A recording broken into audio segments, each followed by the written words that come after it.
Hi.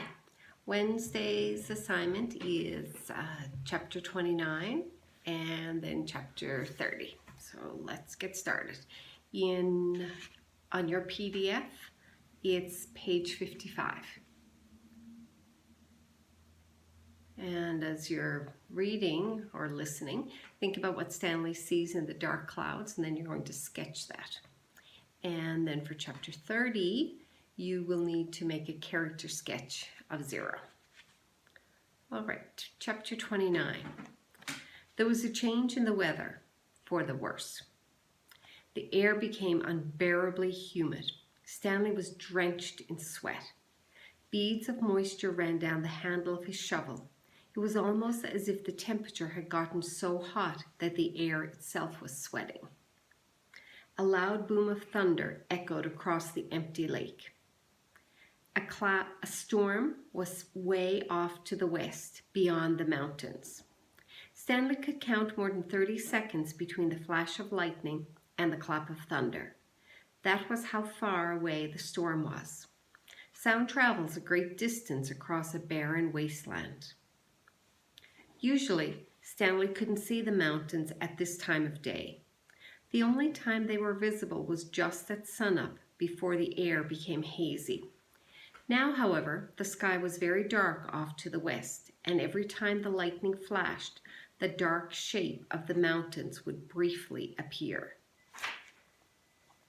"Come on, rain," shouted Armpit. "Blow this way."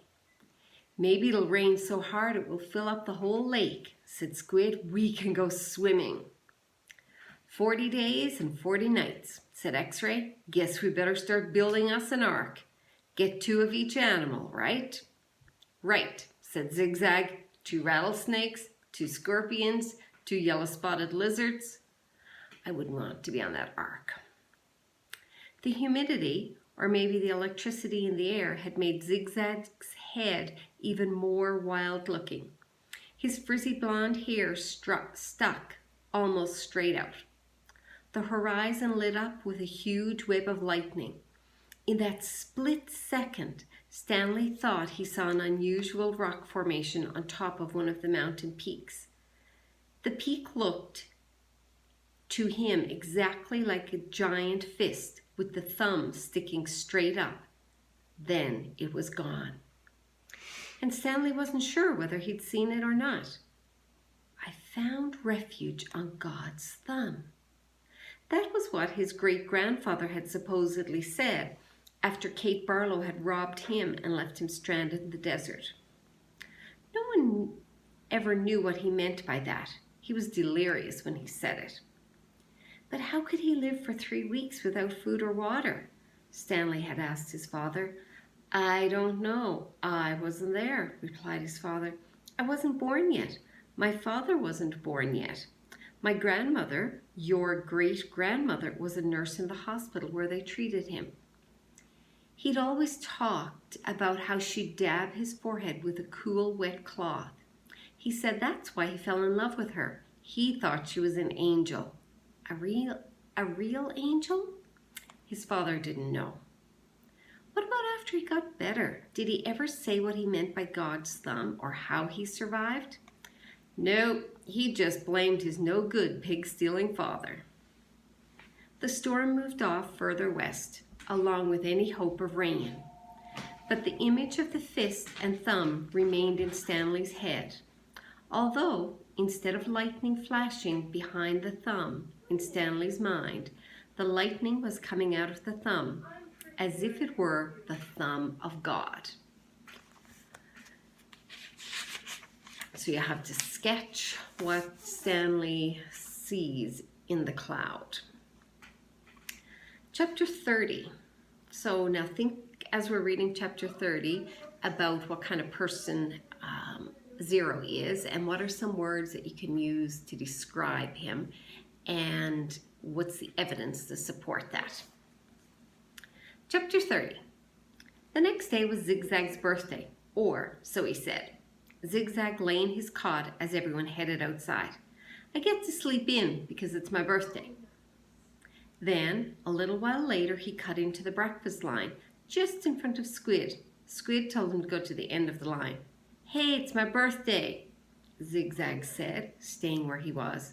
"It's not your birthday," said Magnet, who was standing behind Squid. "Is too," said Zigzag. "July 8th. Stanley was behind Magnet. He didn't know what day of the week it was, let alone the date. Could have been July 8th, but how would Zigzag know? He tried to figure out how long he'd been at Camp Green Lake, if indeed it was July 8th. "I came here on May 24th, he said aloud. "So that means I've been here 46 days, said Zero. Stanley was still trying to figure out how many days there were in May and June. He looked at Zero. He'd learned not to doubt him when it came to math. 46 days. Felt more like 1,000. He didn't dig a hole that first day, and he hadn't dug one yet today. That meant he dug 44 holes, if it really was July 8th. "Can I have an extra carton of juice?" Zigzag asked Mr. Sir. "It's my birthday." To everyone's surprise, Mr. Sir gave it to him. Stanley dug his shovel into the dirt. Hole number 45. "The 45th hole is the hardest," he said to himself. But that really wasn't true, and he knew it. He was a lot stronger than when he first arrived. His body had adjusted somewhat to the heat and harsh conditions. Mr. Sir was no longer depriving him of water. After having to get by on less water for a week or so, Stanley now felt like he had all the water he could want. Of course, it helped that Zero dug some of his hole for him each day, but that wasn't as great as everyone thought it was. He always felt awkward while Zero was digging his hole, unsure of what to do with himself. Usually, he stood around a while before sitting off by himself on the hard ground with the sun beating down on him. It was better than digging, but not a lot better. When the sun came up, a couple of hours later, Stanley looked for the thumb of God. The mountains were little more than dark shadows on the horizon. He thought he could make out a spot where the top of one mountain seemed to jut upward, but it didn't seem very impressive. A short time later, the mountains were no longer visible, hidden behind the glare of the sun, reflecting off the dirty air. It was possible, he realized, that he was somewhere near where Kate Barlow had robbed his great-grandfather. If that was really her lipstick tube he'd found, then she must have lived somewhere around here. Zero took his turn before the lunch break. Stanley climbed out of his hole and Zero climbed down into it. "Hey, caveman," said Zigzag, "you should get a whip. Then if your slave doesn't dig fast enough, you can crack it across his back." "He's not my slave," said Stanley. "We have a deal, that's all." "A good deal for you," said Zigzag. "It was Zero's idea, not mine." "Don't you know Zig?" said X-Ray, coming over. "Caveman's doing Zero a big favor. Zero likes to dig holes." "He sure is a nice guy to let Zero dig his hole for him," said Squid. "Well, what about me?" asked Armpit. "I like to dig holes too. Can I dig for you, Caveman, after Zero's finished?" The other boys laughed. "No, I want to," said Zigzag. "It's my birthday." Stanley tried his best to ignore them. Zigzag kept at it. "Come on, Caveman, be a pal. Let me dig your hole." Stanley smiled as if it were all a big joke. When Mr. Pendanski arrived with water and lunch, Zigzag offered Stanley his place in line. "Since you're so much better than me." Stanley remained where he was. "I didn't say I was "You're insulting him, Zig," said X-Ray. "Why should Caveman take your place when he deserves to be at the very front? He's better than all of us. Aren't you, Caveman?" "No," said Stanley. "Sure you are," said X-Ray. "Now come to the front of the line where you belong." "That's okay," said Stanley. "No, it's not," said X-Ray. "Get up here."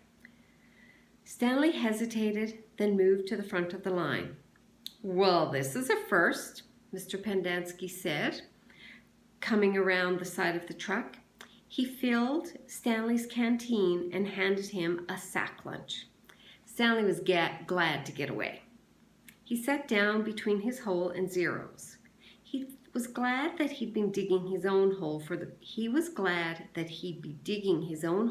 rest of the day. Maybe the boys would leave him alone. Maybe he shouldn't let Zero dig his hole for him anymore. But he needed to save his energy to be a good teacher.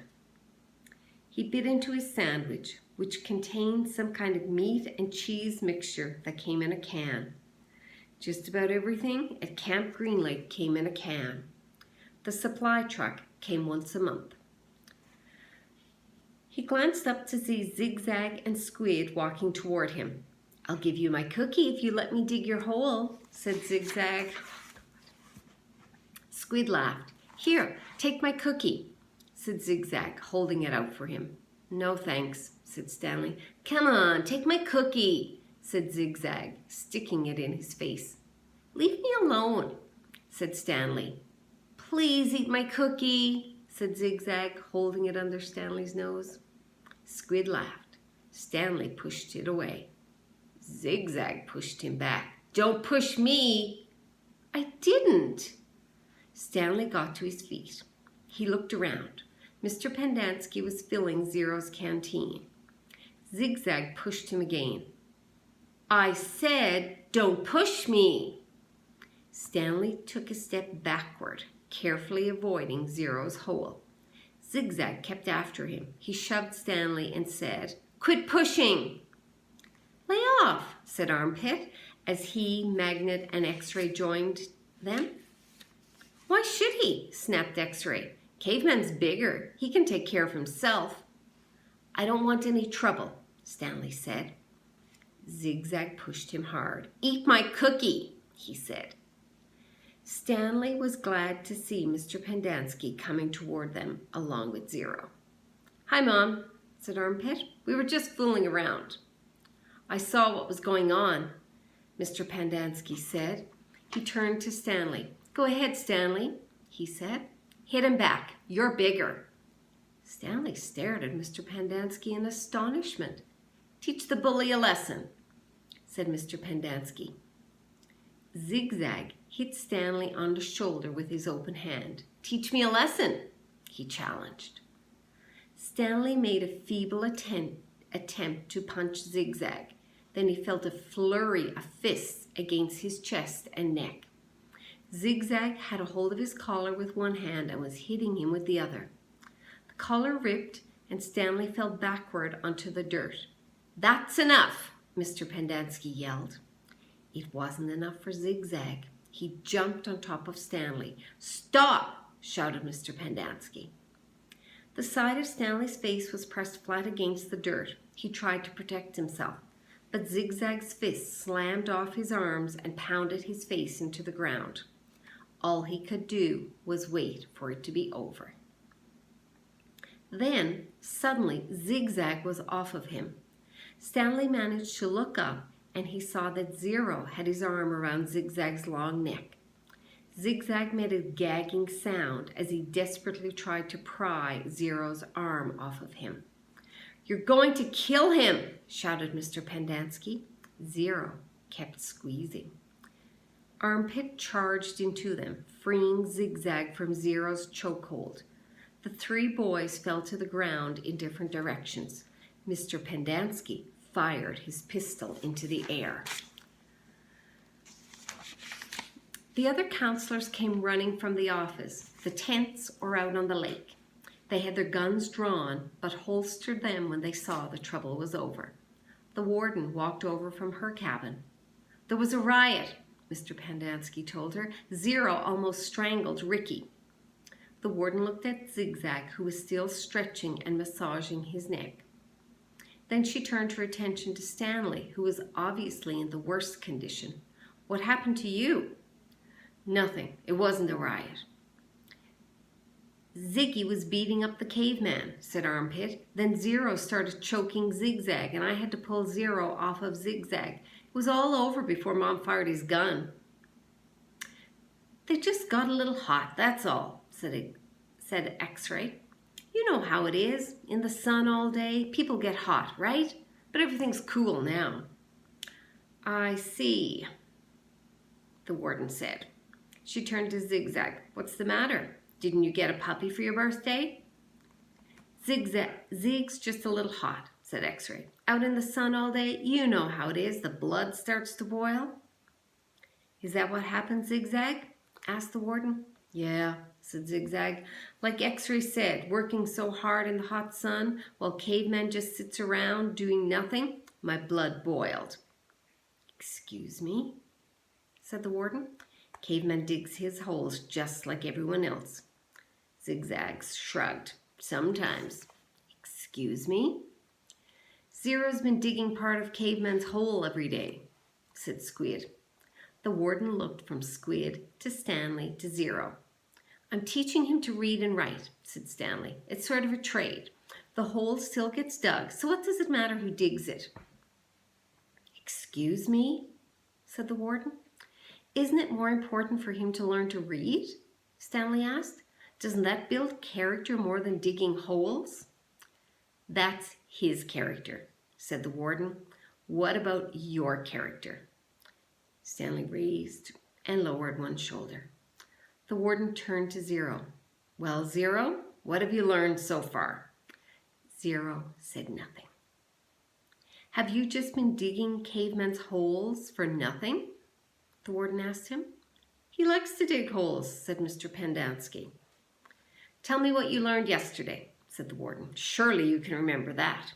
Zero said nothing. Mr. Pendanski laughed. He picked up a shovel and said, You might as well try to teach this shovel to read. It's got more brains than Zero. The at sound, said Zero. The at sound? Repeated the warden. Well then, tell me, what does C-A-T spell? Stanley glanced around uneasily. Stanley knew he knew the answer. Zero just didn't like answering questions. Cat, Zero said. Mr. Pendanski clapped his hands. Bravo, bravo, the boy's a genius. F-A-T? asked the warden. Zero thought for a moment. Stanley hadn't taught him the F sound yet. F. Zero whispered, F. At. Fat. How about H-A-T? asked the warden. Stanley hadn't taught him the H sound either. Zero concentrated hard, then said, Chat. All the counselors laughed. He's a genius, all right, said Mr. Pendanski. He's so stupid, he doesn't even know he's stupid. Stanley didn't know why Mr. Pendanski seemed to have it in for Zero. If Mr. Pendanski only thought about it, he'd realize that it was very logical for Zero to think that the letter H made the ch sound. Okay, from now on, I don't want anyone digging anyone else's hole, said the warden. And no more reading lessons. I'm not digging another hole, said Zero. Good, said the warden. She turned to Stanley. You know why you're digging holes? Because it's good for you. Teaches you a lesson. If Zero digs your holes for you, then you're not learning your lesson, are you? Guess not, Stanley mumbled. Although he knew they weren't digging just to learn a lesson. She was looking for something that belonged to Kissin' Kate Barlow. Why can't I dig my own hole but still teach Zero to read? He asked. What's wrong with that? I'll tell you what's wrong with that, the warden said. It leads to trouble. Zero almost killed Zigzag. Causes him stress, said Mr. Pendanski. I know you mean well, Stanley, but face it. Zero's too stupid to learn to read. That's what makes his blood boil, not the hot sun. I'm not digging another hole, said Zero. Mr. Pendanski handed him the shovel. Here, take it, Zero. It's all you'll ever be good for. Zero took the shovel. Then he swung it like a baseball bat. The metal blade smashed across Mr. Pendanski's face. His knees crumpled beneath him. He was unconscious before he hit the ground. The counselors all drew their guns. Zero held the shovel out in front of him, as if he were going to try to bat away the bullets. "I hate digging holes," he said. Then he slowly backed away. "Don't shoot him," said the warden. "He can't go anywhere. The last thing we need is an investigation." Zero kept backing up, out past the cluster of holes the boys had been digging, then further and further out into the lake. "He's going to have to come back for water," the warden said. Stanley noticed Zero's canteen lying on the ground near his hole. A couple of the counselors helped Mr. Pendanski to his feet and into the truck. Stanley looked out toward Zero, but he had disappeared into the haze. The warden ordered the counselors to take turns guarding the shower room and rec room all day and all night. They were not to let Zero drink any water. When he returned, he was to be brought directly to her. She examined her fingernails and said, "It's almost time for me to paint my nails again." Before she left, she told the 6 remaining members of Group D that she still expected 7 holes. All right, so think about Zero and what kind of words you would use to describe him. It might be a good idea to consider his learning to read. That might help you come up with a character trait. And maybe think about what he did to Mr. Sir. Mr. Sir got a shovel to the face. What does that say, or what might that say about Zero's character? So at least 2 character traits, but if you could come up with another couple, that would be great as well.